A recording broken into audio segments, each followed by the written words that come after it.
For today's natural remedy, you'll need 1 cup of dried hibiscus flowers, 2 cups of water, 1 tablespoon of tea tree oil, 1 tablespoon of flour, 1 stocking or pantyhose for draining, and 1 applicator bottle.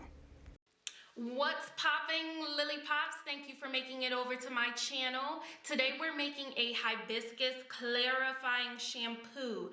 Yes, hibiscus is a plant that is used within many cultures and stripped for both its leaves and its actual flower petals to create things such as herbal medicines and natural hair products, among many of its other capabilities.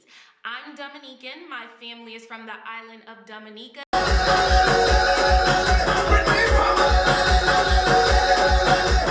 And hibiscus is a staple product not only in your garden but in natural hair as well.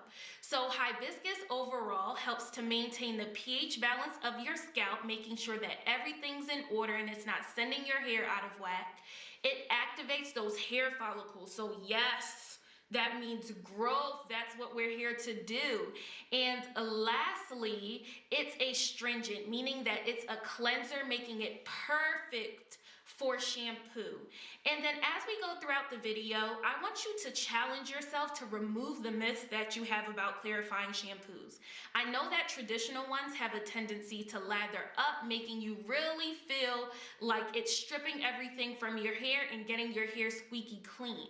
Hibiscus gets your hair squeaky clean without stripping all of your natural oils, and it also doesn't lather. So throughout the video, when you see that it's not lathering on my hair, don't be alarmed. It cleans my hair nonetheless. And actually, I need you to do one more thing. Subscribe, turn on the post notifications, and share this video so that we can make sure that our fellow naturalistas are getting that hair popping.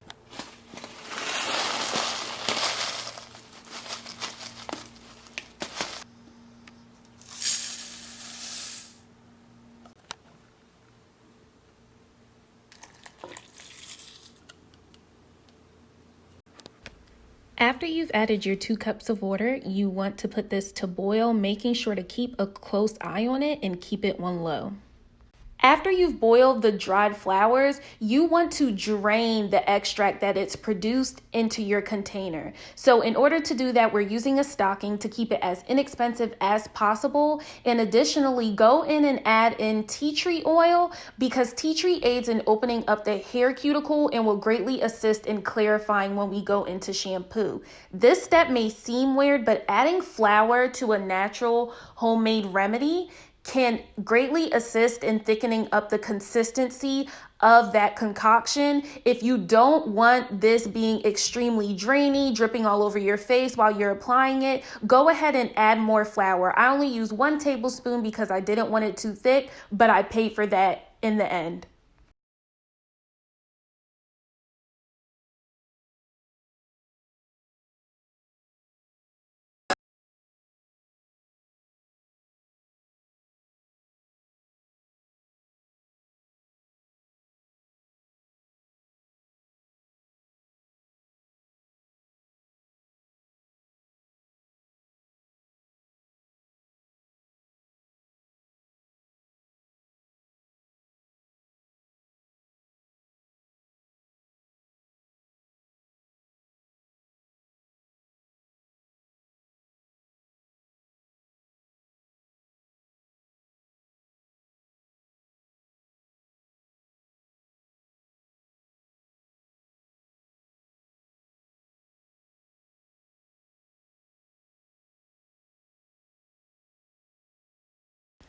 Once your hair is saturated and you've massaged it in, just go ahead and rinse it out because, hey, it's shampoo, and go ahead and follow up with that conditioner. Oh, hey you. You thought hibiscus only makes shampoo? Tune in next week.